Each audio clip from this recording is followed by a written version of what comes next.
On the news tonight, security agents attempt to arrest former Kaduna State Governor Nasir El-Rufai at Abuja Airport. Judge recused self from EFCC cases against former Attorney General Abubakar Malami. Inec proposes 873.78 billion naira for 2027 general election, 171 billion naira for 2026 operations. On the foreign scene, President Trump ends immigration crackdown in Minnesota. Good evening. This is the news at 7 on Western Spring Television. My name is Damilola Raphael. Security agents this afternoon allegedly attempted to arrest the former Kaduna State Governor Nasir El-Rufai upon his arrival at the Nnamdi Azikiwe International Airport, Abuja, from Cairo, Egypt. The claim was made by El-Rufai's media advisor, Muyiwa Adekeye, in a post on his verified X handle shortly after the incident. According to Adekeye, the operatives approached the former governor as he disembarked from his flight and sought to take him into custody. He said El-Rufai declined to accompany the agents, insisting that he would not honor the request without a formal invitation. Adekeye further alleged that the security personnel seized the former governor's passport during the encounter. The former governor, in the post on his verified X handle, condemned the incident, accusing authorities of executive overreach and disregard for the rule of law. I'm his chief of staff.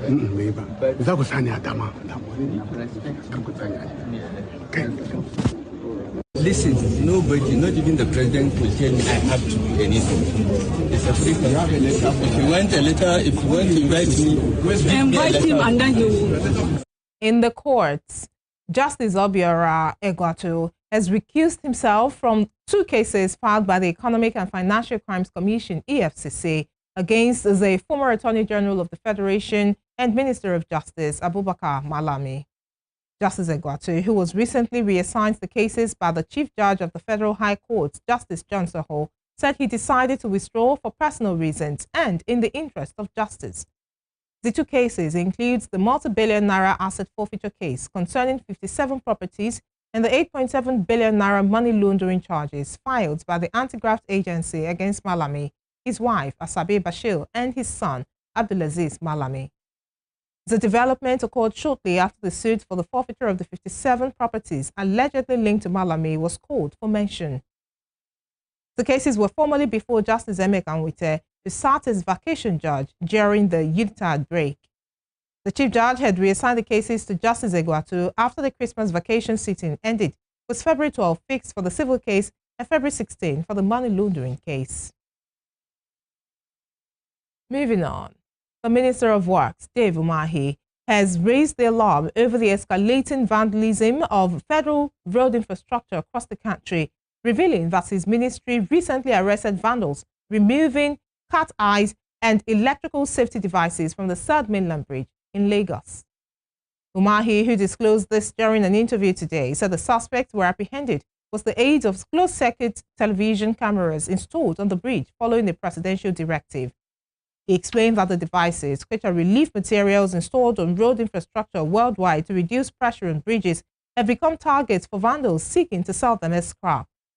The minister listed several major projects affected by infrastructure theft, including the Second Niger Bridge, bridges in Jebba, and the Murtala Muhammad Bridge, where vandals remove expansion joints to melt for scrap metal. He further warns that continuous destruction of infrastructure would force the government into repeated repairs, draining resources meant for new projects. The illegalities have a lot of consequences on our infrastructure. Just about 2 weeks back, we caught people, and that's the second time we are catching people removing the cat eyes electrical devices on Third Mainland Bridge. It is done all over the world, where you put relief materials on our road infrastructure, to calm down, the pressure of, works while you're on that bridge. But thanks to Mr. President, who directed Minister of Works to introduce CCTV on our roads. And that's why we introduced CCTV on Tom Melan Bridge. And it was very easy for the police in Lagos to catch the vandals. And you look at Second Niger Bridge, you look at even Njeba, and many other places where they go to remove the expansion joints. In Mutala Mohammed, the same thing. Expansion joint or bridges go to melt it. Take a look at the project everybody's talking about, Abuja, Kaduna, Zaria, Kano. Just go and look at the New Jersey, the median concrete barriers. People are destroying it looking for tiny reinforcements. And the efforts they are putting, if they put it to do meaningful legal work, they will earn 10 times that amount. So it is our duty to please know that this infrastructure, if we do not protect it, then the execution, the repairs, we have to also be repeated. And that is not good for our society. This is very important, so I feel that it's important for Minister of Works to cry out and bring this thing to the knowledge of the public. To security, the Nigeria Security and Civil Defense Corps, NSCDC, Niger State Command, has condemned a deadly attack carried out by suspected illegal miners on a joint security patrol team at Zuzungi, Katangeri. The incident occurred at about 12:30 p.m. on Tuesday during a routine operation aimed at curbing illegal mining activities and preventing the smuggling of solid minerals from the area. The joint patrol team comprised personnel from the NSCDC, the police force, local security operatives known as the Anti-Drugs Control, and officials of the Millennium Metals Mining Company. According to a press statement issued by the command, the security operatives were intercepting individuals suspected of illegally smuggling extracted minerals when they came under heavy attack from armed illegal miners. During the assault, the attackers were said to have killed an NSCDC officer and set ablaze an operational Hilux vehicle belonging to the agency. The state commandant, Suberu Anivie, who spoke through the command's public relations officer, DSC Abubakar Mute, describes the attack as criminal and a direct assault on constituted authority and Nigeria's economic stability. Anivie added that a comprehensive manhunt has since been launched to apprehend the perpetrators. Turning to politics, ex-Osun State Governor Olagunsoye Oyinlola says the People's Democratic Party, PDP, remains a very strong political platform in the state, notwithstanding the defection of the current governor, Ademola Adeleke, to the Accord Party. The former governor stated this while speaking at a stakeholders meeting of the party held in Osogbo this afternoon. The meeting, attended by the caretaker chairman and secretary of the party in the state, Tunde Tijani and Seyi Bamidele, respectively, amongst others, but was shunned by all appointed and elected political office holders in the state. Addressing the gathering comprising members drawn from all the 30 local government areas, he explained that the purpose of the meeting was to educate supporters and members of the party on the situation of things in the PDP, both at the national level and the state level. Also speaking, Osun PDP caretaker chairman Tunde Tijani rejected claims that the party had collapsed its structures into the Accord Party, saying the PDP stands firmly and it has not colluded with the Accord, as being rumored. In the meantime, the Independent National Electoral Commission has told the National Assembly that it requires 873.78 billion naira to conduct the 2027 general elections, even as it seeks 171 billion naira to fund its operations in the 2026 fiscal year. Inec chairman, Professor Joash Amukwiton, made the disclosure while presenting the Commission's 2026 budget proposal and the projected cost for the 2027 general elections before the National Assembly Joint Committee on Electoral Matters in Abuja. According to Amukwiton, the 873.78 billion naira election budget covers the full conduct of national polls in 2027, while the 171 billion naira is needed to support INEC's routine activities in 2026, including by-elections, and off-season elections.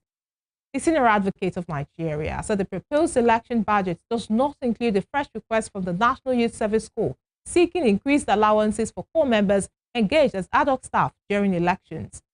He explains that although the details of specific line items were not exhaustively presented, the almost 1 trillion naira election budget is structured across 5 major components. He listed that 379.75 billion naira is for operational costs, 92.32 billion naira for administrative costs, 209.21 billion naira for technological costs, 154.91 billion naira for election capital costs, and 42.61 billion naira for miscellaneous expenses. In another development, the Senate has threatened to withhold approval of the 2026 budget proposal for the Office of the Accountant General of the Federation over poor release of funds to ministries, departments, and agencies, and the non-payment of contractors. The warning was issued today by the Senate Committee on Finance during the budget defense session with the Accountant General of the Federation, Shamsuddin Ogunjimi.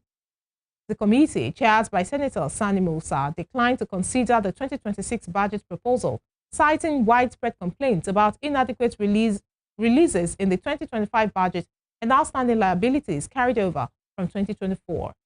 Lawmakers expressed frustration over what they described as poor budget implementation, which they said has hampered government operations and left contractors unpaid. According to the committee, over 2.2 trillion naira is owed to contractors, a situation senators described as unacceptable. The committee noted that even security agencies have raised concerns about inadequate funding owing to poor releases. The House of Representatives Committee on Science and Engineering has stepped down consideration of the 2026 budget proposal of the National Center for Technology Management, escalating tensions between lawmakers and the agency's leadership. The committee also resolved to delete the agency's allocation from the 2026 appropriation bill and recommends the immediate removal of its Director General, Dr. Olushola Odusonya, for failing to appear before the panel to defend the proposal. Lawmakers were further angered by the DG's failure to transmit the required documents for legislative scrutiny. The decision was taken today at a budget defense session in Abuja, presided over by the committee's chairman and member representing Yamautu Deba Federal Constituency of Gombe State, Inuwa Garba.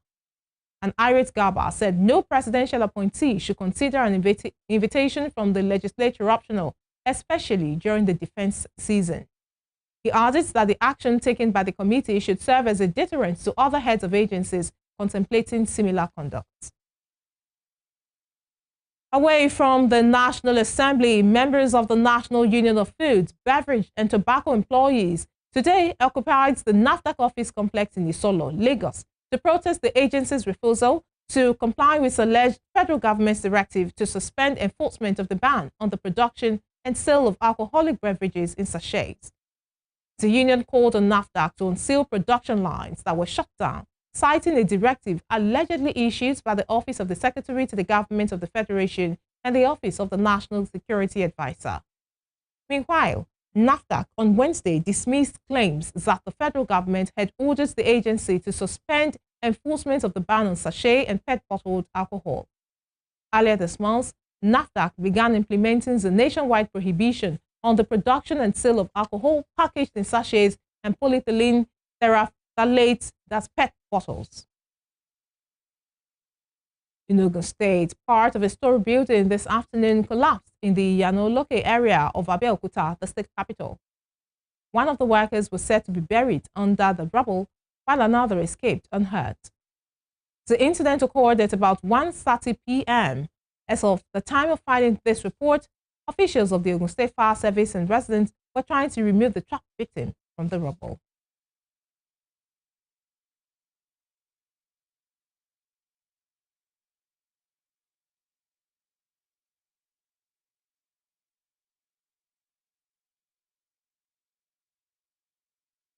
Elsewhere, former President Goodluck Jonathan has called for a generational shift in African leadership, urging countries across the continent to deliberately promote young leaders between the ages of 25 and 50.